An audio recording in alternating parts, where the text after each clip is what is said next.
For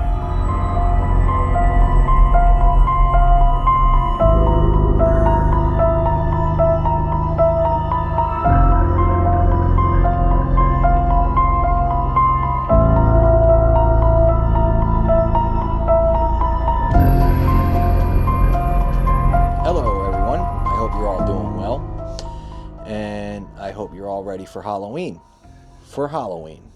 We're going to continue our series of North Carolina urban legends, cryptoids, unexplained experiences. And then for this installment, because I started the series a little late this year, I was already in the middle of October, we're going to finish up with a handful of stories that are mostly from Hendersonville, Saluda, and Asheville. The first story on our little mini series here, our little special Halloween special, is the Sunshine Lady. We've already covered this story back last summer in 2023 in the middle of July or August, and I've posted the video, but I'm going to redo it and we're going to add it into this. The Sunshine Lady of Oakdale Cemetery, Hendersonville, North Carolina. Oakdale Cemetery is located in Hendersonville, right in the middle of 64. Route 64 cuts it right in half. So if you were to look at it, one side of the cemetery is on the left side and the right side is another half of the cemetery. And back many years ago, when segregation was still going on in North Carolina and in the South, the right side of the cemetery was for colored and minorities, and the left side was for the white folk. So on to the story. When you're at Oakdale Cemetery, you're going to see this huge slab of concrete in the middle of a field with a couple of graves around it and a gazebo by it as well. And you're going to wonder, what is up with this big slab of concrete? What's up with this? The story dates back to 1900s. I think she died in 1915, so it's been there since the 1915. And it is the grave of Miss Leila Maud Davison Hansel. She was born on June 25th, 1861 in Charlotte, North Carolina. She lived in Hendersonville for a little while as a teacher, and she married a gentleman named that was Judge C.P. Hansel, and they moved up here after they lived in Georgia for a little while. She had tuberculosis, so she had to come back up to North Carolina to relieve her symptoms. Up here in the mountainous area, there used to be a lot of open sanitariums for people to get the fresh mountain air, and it was a retreat for a lot of these people. As she drew closer to getting to her deathbed, she had this huge phobia that she would be left in eternal darkness, and she was so afraid of that, so she begged and pleaded with her husband that she would never end up in eternal darkness. So he devised a plan to fulfill her wish, and he, in a coffin maker, or I guess whoever a grave, what would you call them, an undertaker, I guess, or the one, a sculptor, or whoever makes caskets, a casket maker, came up with this idea of a glass prism encased coffin, tomb type, crypt type thing. And it was made out of metal, and this prism glass, thick, square prism glass. So the sun would beam through it, but you couldn't really see into it. And she was buried on a cold morning in December of 1915 after she passed away, and her plot was situated also so the sun would always fall on her grave. Eventually, word got out, and people started flocking to Hendersonville to see this mysterious grave of the lady in the vault. With the influx of people coming to see her grave, this was around 1927, because there was an ad, a story that was ran in the American Weekly magazine, and throughout the country it was seen. So with this influx of people coming to town to see her grave, they would claim to see different things, from like a skeleton clothed in a dress, to a vault filled with flowers, to a skeleton that seemed to always be smiling. Now, by 1937, the management of Oakdale had enough of this, and they were trying to brainstorm on how to stop this happening. So they decided to use black paint at first, and they painted the whole thing encased with black paint. But local kids started to get the idea of, ooh, if we charge people to buy cups of water and drinks, and we could tell them to use the water to chip away the paint to get to see inside the crypt. Worked for a while, and the cemetery kept on painting it black and trying to combat that. So that all proved ineffective. So they came up with this new idea. They decided to pour concrete all over it. So they poured concrete all over it. I'm going to put a link in the description of an article or a website that has an article from back then that did a wonderful job talking about on weirduniverse.net. So if you want to check that out, that's pretty cool. Or I'll put it somewhere in the video. I'll show you you'll see some footage here, or I'll be showing you some footage while I'm talking of the grave. Our next story, a couple weeks ago, actually back in the end of August, beginning of September, I went to Saluda and I heard a story of an old ghost train that supposedly haunts the old Saluda historic train grade. And the story goes back over 100 years ago. It was first published in a local newspaper in 1903, September 11, 1903, in the Lenore Topic.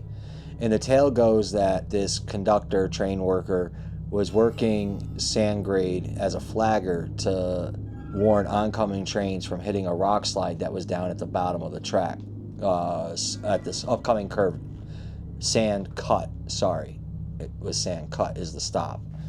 And this first account, like I said, was printed in 1903, and he's talking of how he could feel on the tracks and hear the roar of an oncoming train, and he's waving his flag and waving his lantern to get their attention, but it's not slowing down, and it's just coming and coming and coming. And then he starts hearing a little bit of screeching on the brakes, but it just got on faster and faster as he was conducting. And as it comes around the curve, it just keeps on going straight, and it disappeared into the wooded forest at the curve. And many people believe that this is just a tale from a old drunk train worker who might have fell asleep and had a dream about it, or maybe it really happened. Over the years, over the last 100 years, many people have gone down to there and tried to see what they have come across. All I gotta say is you'll never know unless you venture down there and you get lucky and you see a ghost train go flying down. But that's also not the only ghost train story that North Carolina has. When I was looking at some of these urban legends and stories, there was many places mentioned of different ghost trains and situations involving trains. Like one way out on the other side of the state, a gentleman's girlfriend and him, she was getting on a train to go to Greenville, North Carolina, and he was in another town, like in the Fayetteville area. And he wanted to surprise her by riding his horse and seeing if he could beat the train to Greenville. And the story goes, he got stopped by some gentleman on the train tracks or along the train tracks, and he disappeared, but his horse showed up back in town. And supposedly every now and then you see like a lamp or a light on the road following the old train tracks. I guess they're not there anymore. But on to our next story, continuing the trend of Western North Carolina. This story goes to Asheville, and it's called Chicken Alley. It's a small, narrow walkway found in downtown Asheville. I think it's between Lexington and something else. I can't remember. But the story goes back to the end of the 19th century, and my notes say here, the fact that chickens used to use this area and congregate in the city in the early days. Today, the main chicken here is the large mural painted, and I'll have a picture of by local artist Molly Musk. Yet while the mural adds a bit color and flair to something much darker lurks in this alley. At the end of the 19th century, Dr. Jamie Smith was a predominant physician in the Asheville community. He was known for his odd attire. He often wore a wide-brimmed black fedora hat and long duster-style jacket. With him were always his medicine bag and a cane with silver pommel on it. During those days, Asheville was somewhat of a more dangerous and rougher around the edges city. Men working in the logging camps and industry would come into town on the weekends for a drink and a good time. Dr. Smith was no stranger to a good time either. Rumors swirled that majority of his clients came from treating various sexual and social diseases that diverged from said good times. In 1902, though, those good times reached a terrible end when Dr. Smith entered Broadway's Tavern at Chicken Alley in the wrong place, the wrong time scenario. As he walked in, a vicious bar brawl was going on. While to try to break up the fight, somehow he happened to get stabbed and in the heart, and he died instantly. A year after the starving, Broadway's Tavern burned to the ground, and Dr. Smith's killer was never to be found. Over the past 100 years, people who have lived in the Chicken Alley and those who are just passing through have reported seeing a man lurking in the alley late at night. While Asheville has plenty of haunts, Chicken Alley is considered to be the most haunted of the city. Many believe that ghost is seen, that is Dr. Jamie Smith. Usually the figure appears wearing a long coat and a wide-brimmed fedora, and tapping of a cane on the pavement goes with his figure or is heard by itself. Locals have yet to decide why he still wanders this place. He met his end. Some say to fight, others say he just wants a drink. Well, now others who know Chicken Alley home have obviously tried to make peace with Dr. Smith's ghost and frequently of habits of tapping in his cane. It is also an airy place where to find a few brave visitors will walk down alone at night on a dark night. Have you ever been to any of these places, or do you know any stories of Western North Carolina or where you're from? I know I have followers all over the country, and I greatly appreciate that. I mentioned in another video of mine that I grew up in a house that was kind of haunted. It wasn't like possessed. It wasn't like the Conjuring house or anything like that, but we had definitely a lot of spirits in our house. We had about 3 or 4 different ones. Our house was rumored to be either on an Indian burial ground or very close to one.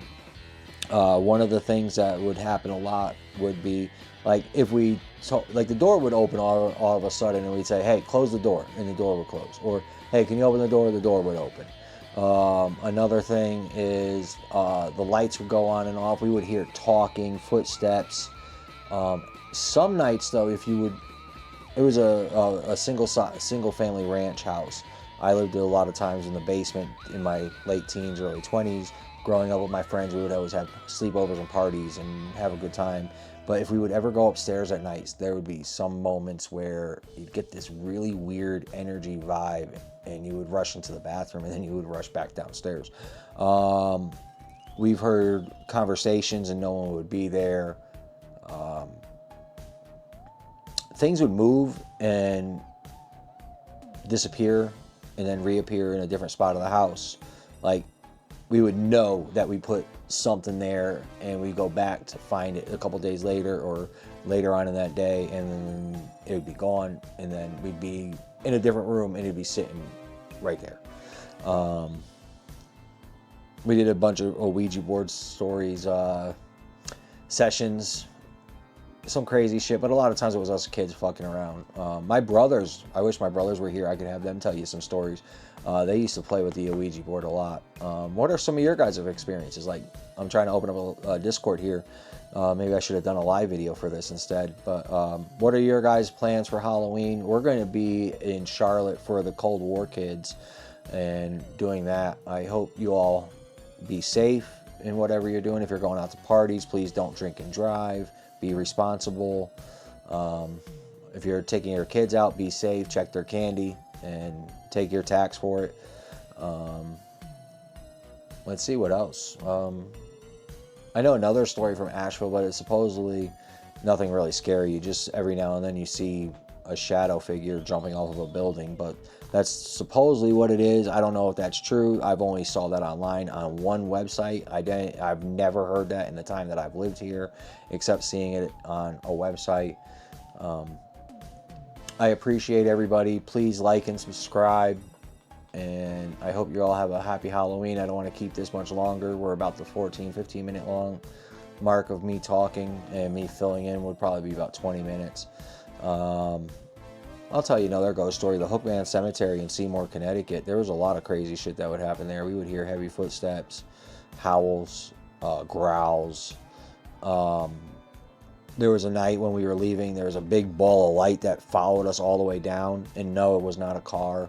We were basically also chased out of that graveyard until we got back into my friend Rob's car, and we went flying down the mountain, and this big ball of light was chasing after us. And at the bottom of the intersection, there's an old oak tree. I think it's an oak, but it looks like the Grim Reaper. And he has his sickle behind. It looks like he would have his sickle like behind him as the branch going over, and it looks like a fucking Grim Reaper. And people have died there and stuff. There's definitely car accidents on that hill.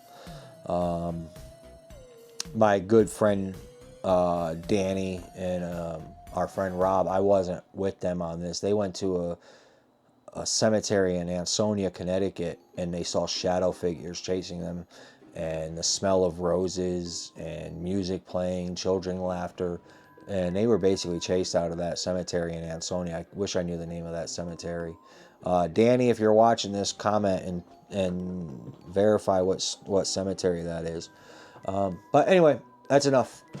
Share your stories. Hope you all have a good night. And remember, we're not each other's enemies. Thank you for everything, guys. I appreciate you all. Peace.